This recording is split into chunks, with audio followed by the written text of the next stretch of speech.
I'm Beth from the Kingston Home, and you're watching Hometalk. As we often do, we're starting in our sink because we're recycling today pickle jars. It doesn't really matter what kind of jar you use. You just need one that has a wide mouth that you're going to be able to wrap the sisal around.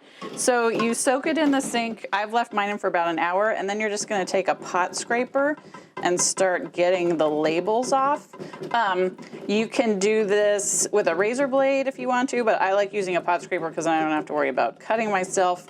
I'm going to do this for both the jars, and then I'm going to let them soak for a few more minutes just to make sure I get all the adhesive off. One final tip when you're cleaning these jars, if you have residue that just won't come off, so you can see that sort of goopy mess there, take goof off or some other sort of adhesive removal, spray it on there, and then see you can use your scraper and it'll start coming right off. The other option is to use a scrubby brush because that'll really get into the crevices and get off all that remaining adhesive for you.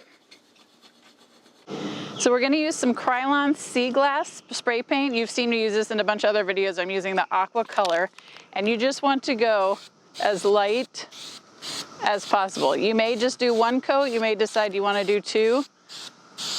Do it until it looks good to you, but if you do too many, it's going to look plastic, and you don't want that. Okay, so now we're ready to turn our jar into a lantern. The first thing you're going to do is cut your sisal for the handle. I'm using 1/4 inch because I like that it's easier to work with on smaller jars. You're just going to take it, fold it in half, because that's going to help you determine how long you want your handle to be. So you just sort of eyeball it. Once you've got that figured out, you're going to want to add a little bit of painter's tape here at the end.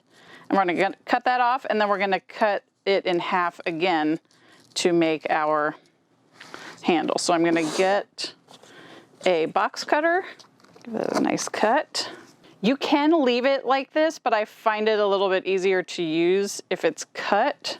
And you can leave the blue tape on for this next part, or you can take it off, whichever you feel most comfortable with, but it'll hold it in place as we add it onto the jar. So you're just going to take your hot glue gun, pick a center point on the lip of the jar, squeeze some hot glue, and lay your first piece of sisal down. You want to make sure that it doesn't fall below the lip because we want to be able to wrap more sisal around it. So you're just gonna leave it there for 1 second. Before we start wrapping the rest of the sisal, I just wanted to show you what I mean about it not overhanging the lip. So this right here is the base of the lip. You just don't want to have your sisal hanging down here where it starts to round, because then it's not going to get wrapped up with the rest of the sisal. So now we're going to take our sisal. We want to take the tip off of the painter's tape off of the edge.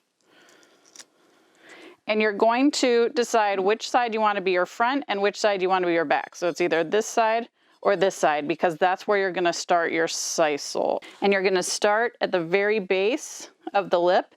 And you can see as I wrap it, it's going to cover the blue tape. That's exactly what we want.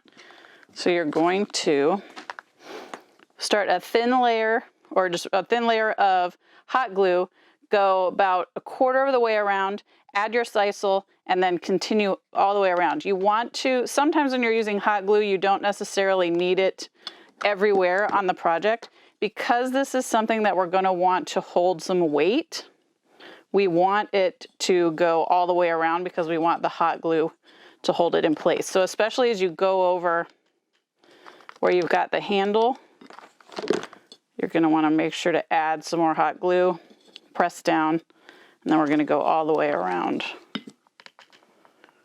You're going to get a little hot glue on yourself. I should have put my little handy thing on my other finger, but you're just going to keep doing this all the way around the lip. I'm going to do a little bit more of it, and then we'll check back in.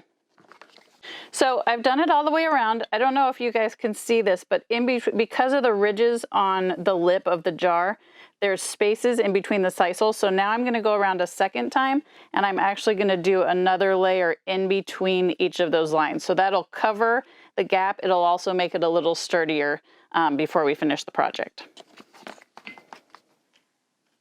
So once you've got all your sisal wrapped, you can see you've got all these little frizzy edges.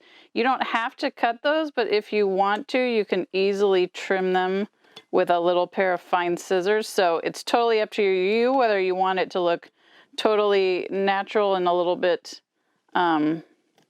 rough, scruffy, as my mom would say, or if you want to trim them and give it a little bit of a haircut.